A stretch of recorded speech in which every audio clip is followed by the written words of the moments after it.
سلام وسناي تغتاتلتي فور بتاعي ميديا كميك أنيهم صبوك تهلو إن تمنخو نيلوم معنتي أرستنا أبنتاو سب مختال تبل أرستيا كتهلو أنا سزي إذا أرستزيا بزح نجارات يا ختنكف منيو أتي أبنتاو سب بخميك أبنتاويان سوات نكون نخل سفح زبالة عرست خلوايو استخالنا متن حتى رابينا خنقل صوفهم فتنينا سزي كسع متقرشتا مسانا كتسانحو بعباي تحتنا نمحتسانكم انبار زربا كبزح قطتا نابتي نايلو معنتي عرستي كحلف أبنتاو سب مخوان أبهيوت اسكي أبنتاو سب مخوان بزعبا أبنتاو سب قدس مسحف انتايبل مدحانينا يسوس كريستوس بزعبو انتايبل قال ناب قدس مسحف قالت أي حزاكم خير أول ماتيوس معراف عسران سلستن فقد خلته كسا فقد سلسة زلو يسوس إذا حساب زي أغاميتنا يركب تحسب إذا زغت لي ممهران حقن فريساويانن عم منبر موسى تقميتهم اللو سلزي نساتهم زبلوكم كله قبرون حلون جناخي يبلو دا انبر اي قبرون يوم امو كانت زقبرو اي تقبرو يبلنا اول ماتيوس عسران سلستن فقدي كلته ساب سلسة زلو مالتي سازي نايلو معلتي مستا نايلو معلتي عرستنا ازيات خيب كوينا رخيبه ازيات سمالته ابنتاو سب مختال سازي انا اب هوتي كما عين سب ختال نسخاتكم اب هوتكم كما عين سب تختلوا ناي بحقي ابنتاويان سبات دينا ناي بحقي توم نختلهم مختال طرح زي كونه نحنا نبعلنا ابنتاويان سبات دينا زيادة نفلت تحجز كوينة لخيبة مالت سازي قدم بزعبا اليوم كنتنتنينا دحرو ديما كمي غيرنا أبهيوتنا هنغابرو نخيل كمي غيرنا أبتازلنا يا عدي أبنتاويان سبات كوينة نحلف مغنياتو أبزا عالم كلات ناسي نبرتي كونان جيشتينا كمزي غزا خراينا نخفل أبزا عالم مالتيو 7 سوسة عامت مسبسحنا ديو قدميو ديو حدا معالتي كلاتنا بموت كنحلفينا خابز مدر مالتي سلازي حلفتي كاب كوناسي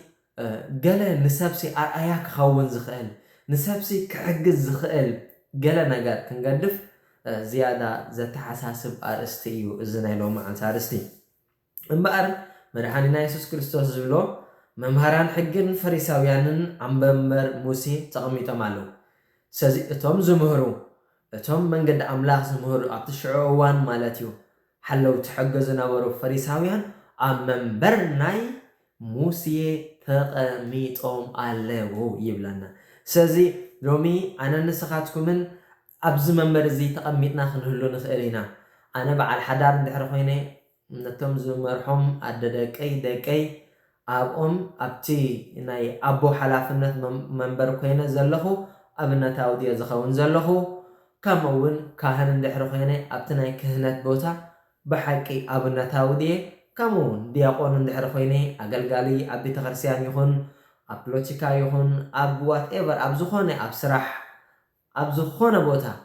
أبزناي موسي ناي أقلقلوت بوتا تقميت كازلخا لو معنتي إذا تقصزيا نعاين نعاخاتكم اتملكاتيا سلازي نساتهم زبلوكم قبرون حلون قناخي يبلود أمبر أي قبرون مباركس فريساويان كم زقبرو نتي حق عملاخ يمهرو نتي موسى زهابهم حقتات ناي أوريت أب قدس مسحف تسعيشان زنبرا بمولأن نعان نسبات أتأبيكم يمهرو نبرو جن نساتهم أقبروه أي نبرو እስከ ሎሚ ንገዛር ስና ንሕተታ ኣሕዋተይ ሎሚ ሲ ንገዛር ስና ሕተታ ሮቤል ንሮቤል እስከ ይሕተታ ሎ መዓንቲ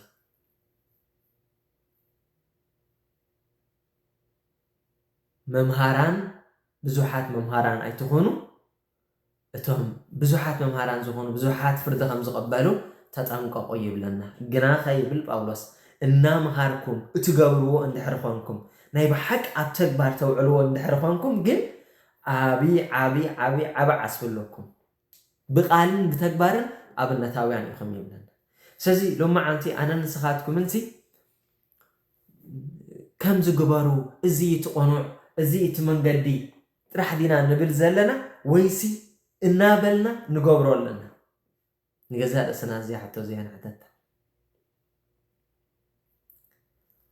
ስለዝኾነ ድማ ኢየሱስ ስለዚ ንሳቶም ዝብልኹም ግበሩን ሓልውን ግና ኸደኣ ይብሉ ደኣ እምበር ኣይገብሩን እዮም እሞ ከምቲ ዝገብርዎ ኣይትግበሩ ይብለና ስለዚ እንድሕሪ ከምዚ ኸማይ ኣብ ማስ ሜድያ ወፂኻ ኣብ ዝተፈላለየ ቦታታት ናይ ምምሃር ድዩ ማለት ገለ ንሰብ ክሕግዝ ይኽእል እዩ ዝብለን ቪድዮታት ይዝርግሕ እየ ስለዚ ኣብ ከምዚ ናተይ ስራሕ እንድሕር ኣሊኻ ናይ ብሓቂ ገባሪ ክንከውን ናይ ብሓቂ ነቲ ቃልሲ ነባሪ ክንከውን ብርሃንኩም ኣብ ቅድሚ ሰብ ይብራህ ኢልና ክርስቶስ ምሽ ነቲ ቃል እንብሎን እንነግሮን ምስ እንኸውን ከዓኒ ናይ ብሓቂ ኣብነታውያን ንኸውን ንብዙሓት ከዓ ምኽንያት በረኸት ምኽንያት ሓወስ ንኾነሎም ማለት እዩ ስለዚ ናይ ብሓቂ ገበርቲ ክንከውን ንፅዋዕ ስለምንታይ ግን ኢየሱስ ንሳቶም ዝብልኹም ግበሩ ንሳቶም ዝገብርዎ ግን ኣይትግበሩ ይልና ኣብዚ እዚኣ ምስሊ ኣላ ኣብ ኣቦታትና ማለት እዩ ካህን ዝበሎ ግበር ካህን ዝገበሮ ይትግበር ትብል ምስሊ ኣላ እዚኣ ምስላ ከይኮነት ኣብ ወንጌል በዓሉ ኢየሱስ እውን ኣንቢርዋ ይቕመጥ ማለት እዩ ስለዚ ንሳቶም ዝብልዎ ኩሉ ቁኑዕ እዩ ኩሉ ቁኑዕ እዩ ንኣብነት ኣይትዘሙ ክብለካ ክእላነ እንተዘይዘሚኻ ዓስቢ ሂወት ትረኽበሉ በረኸት ናይ ንጽህና ንጹህ እዩ ዝወደይ ንጽህቲ እያ እዛ ጓለይ ዝብለሉ ናይ ንጽህና ጸጋ ካብ እግዚኣብሔር ዝቕበል ኣይትዘሙ እናበልኩኻ ዝዝሙ እንድሕር ኮይነ ግን ኣብ ኣላ ተሸግር ማለት እዩ ተጸገም ኣብ ኣላ ማለት እዩ ስለዚ እቲ ንዓኻ ኣይትዘሙ ብለካ ኣለኹ ግና ኣነ ይዝሙ ኣለኹ ትርእየኒ እውን ኣለኻ እቲ ኣነ ዝገብሮ ዘለኹ ናይ ዝሙት ጎደና ኣይትግበሮ ኣይትኸይድ ድሕረይ እቲ ኣነ ዝበልኩኻ ግን ንዑ ግን ግበር ዝያዳ ስኻ ትኸስብ ዝያዳ ስኻ ትዕወት ስለዚ ኣብዚ ቀዳማይ ዓለም ኣነ ኣብ ብዙሓት ዝሪኦ ዘለኹ ማለት እዩ ኣብ ቤተክርስትያን ይኹን ኣብ ዝተፈላለየ ቦታታት ይኹን እቶም ኣብቲ ቤተክርስትያን ቅድሚት ኮይኖም ዘገልግሉ ኣብ ከምዚ እንዲና ረኺብናዮም እዚኦም ከምዚ እንዲዮም እዚኦም ከምዚ እንዲዮም እናበልኩም እትዕንቀፉ ወለዶ እዛ መልእኽቲ እዚኣ ንዓኸ እሶም ዝብሉኻ ቁኑዕ ይግበሮ እሶም ዝገብርዎ ግን ኣይትግበር ኣነፂርካ ኢየሱስ ኣብ ወንጌል ማለት እዩ ንጹር እቲ መልእኽቲ ኣነፂርልካ እዩ ስለዚ ናይ ሎሚ መዓልቲ ሓሳብና ኣብዚ ክንጥቕልላ እቲ እሶም ዝብልዎ ቁኑዕ እዩ ባዕሉ ነጊርና ኣሎ ኢየሱስ ናቱ ስለዝኾነ ናቱ መንገዲ ስለዝምህር እቲ እሶም ዝገብርዎ ግን ካልእ እዩ ከምዚ ናይ ባህሊ ዓድና ናብ ደርፊ ዝድረፍ ዘርፍታት ኣፋ ምሳይ ልባ ምስ ደበሳይ ድዮም ዝብሉ ከምኡ ዓይነት እዩ ተግባሮም ኣብዚ ካልእ ኣብቲኻ ካልእ ማለት እዩ ስለዚ ናይ ብሓቂ እቲ ንሕና እንኽተሎም ካህናት ይኾኑ መራሕቲ ሃይማኖት ይኾኑ መሳርሕትኻ ይኾኑ መምሃራንካ ይኾኑ እቲ እሶም ዝብልዎ ንዓኻ ዝጠቅም ካብ ኮነ ውሰዶ ጉርሕ በል ሕልፍ በሎም ንዖም ውሰዶ ተጠቀሞ እስኻ እሱ ኣይትጠቀሙን ዳውን ኣይትግበሩ ኣይትውቀሶ ጸልየሉ እግዚኣብሔር ከብርሃሉ ነቲ ቃል ክነብሮ ጸልየሉ ትፈትዎን ተፍቅሮን እንተኾንካ ኣብ ብሕድ ወሲድካ ዝያን ኣዕርየን በሎ በዚ ድማ ዓስብለካ ዳስዋይ ቅዱስ ያዕቆብ ኣብ ምልክትታቱ ሓደ ሓው ናብ ጌጋ መንገዲ ዝኸይድ እንድሕር ኮይኑ እቲ ሓደ ሓው እንድሕር መሊስዎ ካብ ዓብይ ሕማቅ ጎደና ከም ዝመለሰ ይፍለጥ ይብለና እዚ ድማ ዓብ ጸጋ እዩ ማለት ስለዚ ኣብ ቅድሚ ሰብ ኮንካ ክትሓምዮን ክተዋርዶን ዳውን ክትገብሮን ዘይኮንካስ ኣብ በይኑ ውሕት ኢልካ ንሓውኻ ንሓፍትኻ ምምካር እግዚአብሔር ዝፈትዎ እዩ እንተኽኢልካዮ ተዘይኽኢልካዮ ኣፍካን ኢትካን ሒዝካ ስራሕካ ምግባር ጉቡእካ ምግባር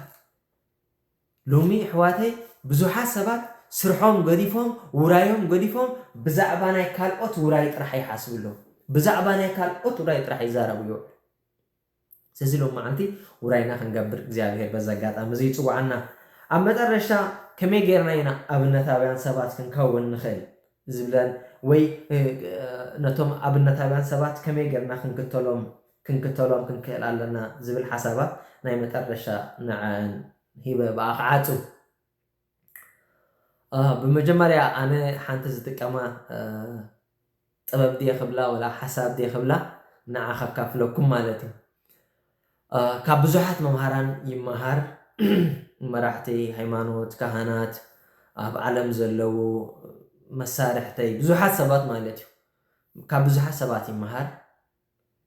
ካብ ብዙሓት ሰባት ሓሳባት ይወስድ እቲ እሶም ዝብልዎን እቲ እሶም ዝገብርዎን ከዓ ፈለው ይገብሮ ማለት እዩ ይብሉኒ ከምዚ ግበር ከምዚ ግበር ይብሉኒ ፈለው ከዓ ይገብሮ ነቶም ሰባት ማለት እዩ ስለዚ እቲ እሶም ዝብልዎ ገሊኡ ዝገብርዎ ሰባት ትርኢ ኣብነታውያን ሰባት ትርኢ በዞም ሰባት እዚኦም ከዓ ይድነቕ በቶም ዝብሉ ግና ዘይገብሩ ኣይጸልኦምን እየ ግን ከዓ ቦኦም ኣይድነቕን እየ ዘይጸልኦም ምክንያት ከዓ እንታይ እዩ ሓደ ባርኣያ እግዚአብሔር ኣምላኽ ብናይ ስላሴ መልክዕ ስለ ዝተፈጥሩ ካልኣይ ሓበሬታ ስለ ዝህቡኒ ይፈትዎም ኣይጸልኦምን እየ ሓበሬታ ይህቡኒ ሓድሽ ሓሳባት ይህቡኒ መንገድታት የምህሩኒ ኣይጸልኦምን እየ ይፈትዎም እየ ግን ኣይድነቕን እየ ቦኦም ኣይድነቕን እየ ካልኦት ካለው ይብሉኒ ይምህሩኒ ብተግባር ከዓ ዘርእዩኒ ዝሰርሑ ሰባት ከዓ ኣለው ብዛዕባ ነዞም ሰባት እዚኦም ኣዝየ ይፈትዎም ይድነቕ ከዓ ቦኦም ከዓ ይድነቕ ምክንያቱ ነቲ ዝበልዎ ኣብ ተግባር የውዕሉ ንምሳሌ ካብተን ትሰርሐን ገንዘብካ ወርሓውሲ 100 ቅርሺ ሾፒንግ ጌርካሲ ንድኻታት ሃብ ኣነ ወርሒ ካምኣ ይገብር በኣኻ ይባረኽ እንተይልካ ሓደ ሰብሲ ናይ ብሓቂ ከምትሱ ዝበሎ 100 ቅርሺ ሾፒንግ ገይሩ ናብ ድኻታት ክበፅሕ ክትሪኦም ከለኻ ዋይኖት ዘይትድነቕ ዋይኖት ዘይትሕወስ ኣብ ጎደና ተደርቢዮም ዘለው $200 ፀብሒ ሾፒንግ ገይረ ፀብሒ ሰሪሐ መግቢ የብፅሓሎም ብኡ ከዓ ይባረኽ ብሓቂ ከዓ ህይወተይ ሓጎስ ያለው እንተይልካሲ ይብሎን ይገብሮን ትሪኦም ትሰብ ማለት እዩ ዳስዋይ ከዓ ትሕወስ ኣሰር ክትገይድ ከዓ ትደሊ ስለዝኾነ እዩ ጳውሎስ ንጢሞቴዎስ እንታይ ኢልዎ ኣሰር እቶም ቅዱሳን ኣሰር እቶም ቁኑዕ ዝገብሩ ደድሕሪኦም ዳ እምበር ደድሕሪቶም ክፉእ ዝገብሩ ኣይትስዓብ ኢልዎ ኣስፊሑም እንት ክርዳእና ንኩሉ ተዓዘብዎ ነቲ ሰናይ ከዓ ሰዓብዎ ስንኹም ነኺስኩም ደድሕሮ ኪድ ኢልና ማለት ስለዚ ካብቲ ሓበሬታ ዝህበኒ ኣይጸልኦን እየ ይፈትዎ ሓበሬታ ስለ ዝህበኒ ኣይሓምዮን ኣየዋርዶን ዳውን እውን ኣይገብሮን እንተኽኢለ ይጽልየሉ ካብ ንላዕሊ እንተኽኢለ ከዓ ክመኽሮ ይፍትን ገዛ ርእሰይ ክመክር ስለ ዝደሊ ናተይ ጉድለት ናተይ ድኻምነት ክዕርስ ስለ ዝደሊ ብዙሕ ግዜ ኣብታት ኢንትረስት ክኸውን ኣይደልን ናይ ብሓቂ ተግባራዊ ሰብ እንድሕር ኮይኑ እውን ደድሕሪኡ ትኸይድ ተግባር ይምህረካ ተግባር ነቲ ቃልሲ ምንባር ምልዋጥ ይምህረካ ለውጥኻ ኣሕዋተይ ብተግባር ዳ እምበር ብዘረባ ኣይትመፅን እዝን ክገብር እየ ዝበልካዮ ናይ ብሓቂ ዲስፕሊን ጌርካ ጠባይ ጌርካ ስነ ስርዓት ጌርካ ዘይትገብሮ እንድሕር ኮንካ ለውጢ ክተምፅእ ትኽእልን ኢኻ ለውጢ ትመፅእ ብተግባር ዳ እምበር ብቃላት ኣይኮነት ስለዚ ሎሚ ቃለይ የኽብሮ ዶ ነቲ ዝበልክዎ ቃለይ የተግብሮ ዶ ብርሃንኩም ኣብ ቅድሚ ሰብ ይብራህ ኢልና ክርስቶስ ስለዚ ናይ ብሓቂ ኣብ ቅድሚ ሰብ ብርሃን ድየ ኮይነ ዘለኹ ወይስ ጸልማት ኮሽማ ጸልማት እውን ይበርህ ክፉእ ጎደና ተኸተል እንተኾንካ ክፉእ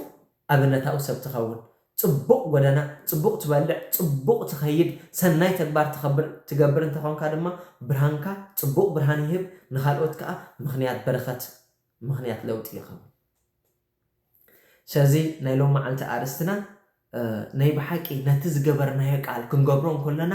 ኩርዓት ይስምዓና ቅሳነት ይስምዓና ካብኡ ዝዓቢ ክንገብር ከም እንኽእል እውን ሓደ እምነት ኣብ ውሽጥና ይኣቱ ስለዚ ነቲ ዝበልናዮ ፈጸምቲ ክንከውን እግዚአብሔር ይሓግዘና ከም ፈሪሳውያን እንብል ዘይንገብር ካብ ከይንኸውን ድማ እግዚአብሔር ይሰውረና ገበርቲ ቃል ይግበረና ናይ ብሓቂ እቲ ጎይታይ ዝብለኒ ዘይኮነሲ እቲ ፍቓድ ኣቦኡ ኣለልዩ ዘተግብር ንሱ እዩ ዝድሕን ኢልና እሞ ናይ ብሓቂ ገበርቲ ክንከውን በዚ ናይ ሎም መዓልቲ ቃል እግዚአብሔር የብርሃና ኣሎ ስለዚ ኣብነታዊ ሰብ ምኽታል ኣብ ህይወትካ ኣብነታውያን ሰባት ዲኻ ትኽተል ወይሲ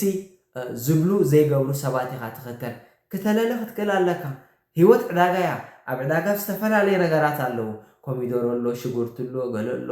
ኣብቲ ዘድልየካ ጥውይ ኢልካ ኢኻ ዝኸይድ ስለዚ ኣብ ዓለም ከዓኒ ኣሸገርቲ ሰባት ሕማቃት ጽቡቃት ንፉዓት ዕዉታት ቅዱሳን ጻድቃን ሓጣን ብዙሕ ኣለዉ ጥውይ ኢልካ ናብቶም ዘድልዩኻ ናብቶም ኣብነታዊ ሰብ ንኽትከውን ኣብነታዊ ሰብ ምኽታል ንኽዓግዘካ ነዞም ሰባት እዚኦም ፈለው ምግባር ከድልየና እዩ ስለዚ ናይ ሎም መዓልቲ ኣርስትና ኣብዚ ኣኽለና ዝኾነ ሕቶ ወይ ርእቶ እንተለኩም ኣብ ቦታ ኮመንት ግደፍለይ ንኹልኻትኩም ክምልሰልኩም እየ ብዝፀንሐና ግዜ እግዚአብሔር ዝተመስገነ ይኹን ኣብ ህይወትኩም ዓወትን ኣሳልጦን ብልጽግናን ይምነየልኩም ክሳብ በኻልእ ኣርስቲ ንመጽእ ምስ ኩልኻትኩም እግዚአብሔር ይኹን ሰላም ወሰናይ